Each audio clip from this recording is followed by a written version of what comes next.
and not like put yourself in the position to say, well, man, I gotta have these things. I gotta keep this going. Hell yeah. I think about a conversation I had with my grandmother, which I don't hope she listens to the podcast, so don't take this wrong, grandmother. But when I was leaving Ball State, I was so interested in going to New York and doing film school because what I felt was what I feel now. I wanted to do that, I wanted to jump in and just learn everything and figure out what it is that I would do in that space, even if I didn't have it. And she talked me out of it because she was like, well, I'm not going to be helping you. Like, you're going to be on your own, Jack. Like, and of course, I'm young, so I didn't take it the way I should have. I should have said, okay, like if it's worth it to me, I'll do it by myself.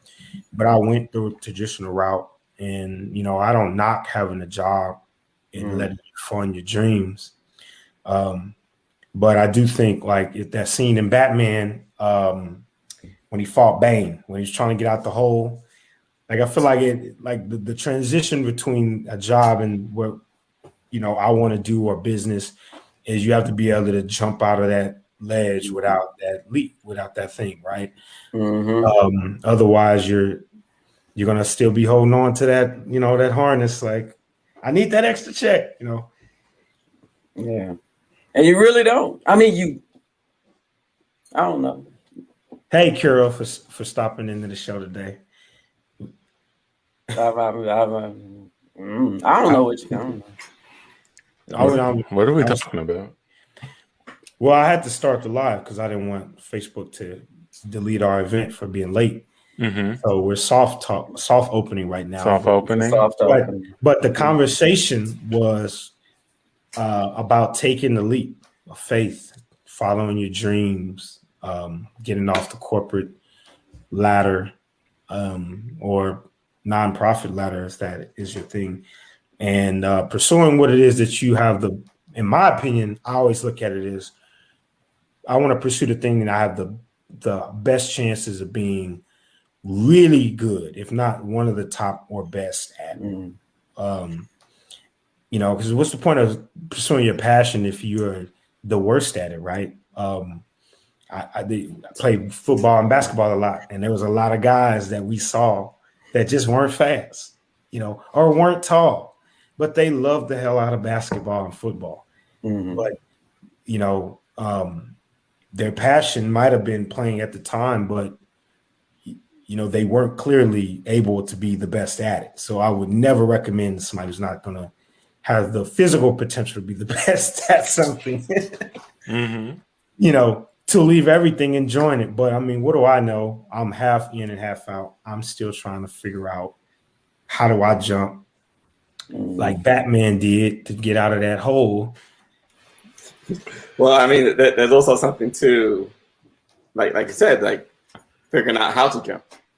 Yes. Because, I know people who have maybe jumped too early, and then they end up doing things that they didn't go do. They didn't mean to do. Yeah. So, there is something about developing your skills and then, making the transition at the right time. Bars. Antoine, you want to bring us in after that? Sure. You got is DJ Comfy spinning? Hold on, I got jazz on. Right. I got jazz on from the slow, and then we bring it in. I got it. Hold on. Listening to the Stove God. The what? Joy come in the morning, but the plug come late night. It's independent artist. The plug come late. Right. Joy come in the morning. Couple independent artists. This is the Can't Tell Us Nothing show.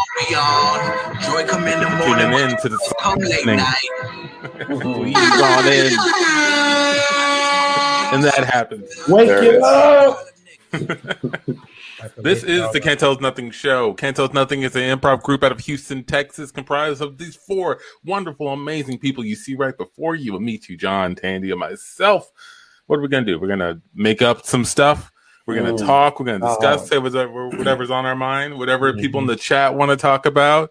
I don't know if you guys have something you want to talk about. I'm late to the show, but I will use anything to inspire scenes of improv gold. That would Absolutely. So thank you for hanging with us. Nice. I know. Thank you, Miss Basie. Miss Basie is a constant. Ride or die. I appreciate that. we gotta send you something. She would never mind. I'm trying to even imagine the moment, Mom. She would never mind. Miss Basie's ride or die. You're right. What moment though? Imagine what moment. Yeah. And my mom's like, well, I have to what? She would not turn in. She would not tune in. Is your mom on Facebook? No, she's not. That probably answers that question. But you know what? Facebook, like a lot of my aunts and uncles are getting on Facebook, and I think quarantine really pushed them into doing like heavy Facebook. I see like grandma's FaceTiming now and Facebook Live and stuff. I was like, okay, grandma, Facebook Live, you know. The internet just got more entertaining. Yeah, we've had family Zoom conferences. Well, like 7:00 on a Friday with like just as many family members that we can get in the Zoom room. Nice. Yep. Hang out for a little while. Happy International Women's Day to you too, Miss Carol Basie, and shout out to Miranda. Yes. Hey, our CEO partners out there. See. I just left Colorado, so I'm very what do you call it? Yeah, depressed. Man, so I saw like one night I went outside and I love just staring at the mountains at night, like whatever those romantic people are. But the moon never came up over my head or in the sky. And it was weird because I walked outside, and I don't know if y'all seen Rick and Morty, but I walked outside and I was walking around looking, and I was like, man, something is weird. I've never seen the stars so like loud. Like, what's going on here? And turns out I couldn't find the moon. The moon was actually lower when I was out, and it was behind one of the mountains. And I was just in the dark with the stars. Nice. Great story, right? I like the part where you couldn't find the moon. Man, that was the greatest part. Yeah. See, Miranda said they had 5 feet of snow this weekend. Come on. 5 feet. That's a whole person. That's a whole adult human. Yeah. That's too much. But shout out to my brother. I don't know if I told y'all, we went snowmobiling. That was the first time I ever went snowmobiling. They call it snowbilling up there. Snowbilling. My brother crashed his snowmobile into a ditch. Oh, okay. I was about to ask. Yeah. He would say, but nonetheless, we were. Did he see the ditch? Oh, you're gonna tell the story. I think he saw the ditch. I think he was. My brother's a daredevil. He's literally crashed everything he's ever drove. Was he trying to jump the ditch? I don't know, because his story was he was flying and he was trying to turn, and the snowmobile slid off the turn into the ditch. Now, what's crazy about that is half of the mountains we rode on the sides were cliffs. It might have been a snowy cliff, but they were cliffs nonetheless. So when we turned around and I didn't see my brother, and then the tour guide left to go get him, and he didn't come back for like 20 minutes. And when he came back, he didn't have him. I just thought to myself, oh my God, man, my brother just flew off the cliff of the mountain. Why did I invite him up here? And so when we went back up, we saw that him and my sister-in-law just went into the ditch, and my sister-in-law was just sitting there, and she's like, he's literally crashed everything he's ever driven. And does he keep getting new things to drive? I find that those people tend to. Absolutely. How does that work? It's like a reward, right? You get something newer and better. Get something more dangerous. Yeah. Not other people like that. They always get something else to drive. I don't know how they can even afford it, but somehow. Yeah. My brother's did some damage. He's motorcycle accidents. Wow. So I got a call in the middle of the night They found my brother in the basement, wrapped up like a mummy because he tried to sneak in the house with nobody knowing that he got in an accident after going to the hospital. He's crashed in the middle of a beautiful day in his Dodge Ram with no traffic on the highway. I'm sorry. He tried to sneak in to the house after he went to the hospital. My grandmother called me. So imagine getting a call in the middle of the night, 12, 1, 2 in the morning. Your brother's got in a motorcycle accident. You're like, oh my God. How is he? Well, you can talk to him, and they, give him the phone. And long story short, he had burns from his head to his toes, and he was sitting in the dark with a bright flat screen TV, probably hocked up on pain pills, looked like a mummy, and he went back and he still rides. Yeah. But so if your brother told you that he wanted to pursue being a professional driver, what would you tell him? I wouldn't tell him no, because he's clearly passionate about it. Here's why I wouldn't tell him no. You have to kind of be fearless if you're pursuing performance driving. So I'm sure you've crashed. Those guys probably are like skateboarders. They probably crashed a lot of times, at least relative, right? But if he was going to go do a contest, like, hey, I'm doing this contest for the best driver, and it's off the cliff. it's a race. I'll be like, man, we need some insurance policies or something like that, man. There's no way I'm letting you do that. But I wouldn't stop him either because he's Evil Knievel. He's the Evil Knievel of the family. Yeah, I mean he's crashed like what's the little three-wheel thing that I see people drive on the highways in Houston there. Oh yeah, I don't know what those are called. Yeah, he's crashed one of those, flipped it. Oh my gosh.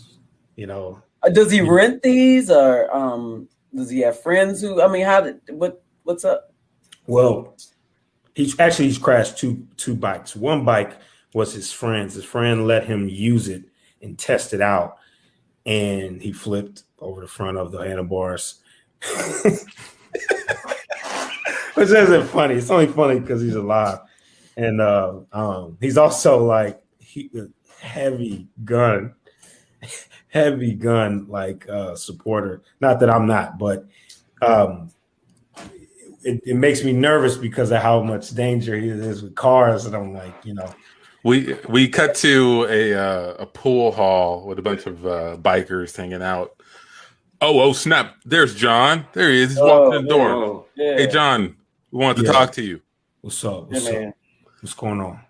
Yo, I think we got to kick you out of the gang, man. You got a what? You're a bit of a liability. Mm-hmm. We like your bike. We think your jack is fly. Glad you put the patch on it, but you keep crashing. Man. It's not a good look for the gang. Bringing our street cred down, man. It's not a good look for our street cred. What you talking about? And it's also dangerous to us. Yeah. You almost took a meet out yesterday. Did I? You almost did. Yeah, you almost did. Well, but luckily I saw it coming and I was able to get out of the way. Mm. Well, we have a John bubble that we haven't turned on. That's why y'all agreed. That's why y'all give me so much space out there. I thought y'all was giving me space to do a trick or something. You know how much I really care about this, man. I've always wanted to be a biker. I've always wanted to be in a bike gang. And, I only had Evil Knievel videos growing up. So that was the only motorcycle in it I saw. So, I figured I could be the Evil Knievel of the group. Yeah, that's the other thing. Like, I think you got a misinterpretation as to what a biker gang does. Exactly. Tandy, you know. Yeah, exactly. That's what I'm just trying. I'm like, because the Evil Knievel, the Daredevil, that's like a solo sport, man, right? That's like a thing you do alone. But a bike gang, we just wear jackets. We look cool. We spend our weekends riding. maybe have a drink somewhere, talk about bikes, talk about bikes. Okay, all right. That's basically what we do. That's basically it. So, That's so about y'all, it. we do drinking most of the time. Would y'all not agree? I agree. We show up at other places and go drinking. What about that time we went to that one biker bar and I flipped over the handlebars and crashed into the bar? Everybody recognized our bike gang after that. Yeah. It was known across the nation. I put us on the map. But for the wrong reasons. Like, we got banned from that bar. We can't go back to that bar. We got to take that out of the rotation. But they know who we are. They know who we are, right? Look, it's one thing if it was like a bar brawl, if someone stepped on somebody's shoes, spilled a drink, break a pool cue, like that's fine. That's fine. That's what we're here for. But you just running into the side of a bed, flipping through the window, landing on the bar, sliding across, scattering drinks everywhere. That's not, man. You haven't been keeping up with your dues, and that came out of our pockets. Man. We had that $650. We were saving up for the rally. My job dropped me for my insurance, so I've been trying to pay my medical bills out of pocket, and I've been behind on my dues. But just give me a couple more rides, man. I think I got a couple. I'm working on some new tricks. About to go and perform in a contest. He didn't hear anything. He didn't hear anything. He didn't hear anything. We don't want new tricks. No tricks, man. No tricks. Y'all just want to be a boring biker gang, huh? Yes. That's exactly what you want to be. No danger at all. This whole thing we doing ain't got nothing to do with danger. Just straight lace. We might as well be riding bicycles, man, with leather jackets. And so, though, he's definitely perturbed by this. They got to get to their next bar, so they all hop on the road and they're driving. John Bubbles in full effect. John sees one of those like trucks that pick up cars, like that hold cars with the ramps on it up to the side.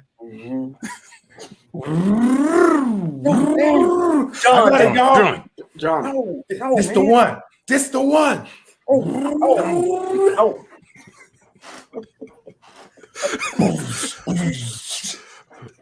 Flies off, lands in the dump truck, trash goes everywhere, lands on another like metro bus, it slides and turns over. Looks like that scene out of Final Destination. Once all the wreckage stops, they look back at us. John gets up, walks out of the trash, banana peel on his head. Did y'all see that? And scene.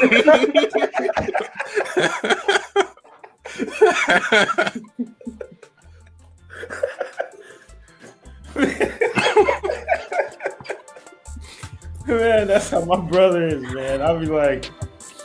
I'm like, man, that's my younger brother. But man, the day I got that motorcycle call, man, I stopped. I was like, man, you got it, man. You got it. That's your thing, man. You like to crash and burn.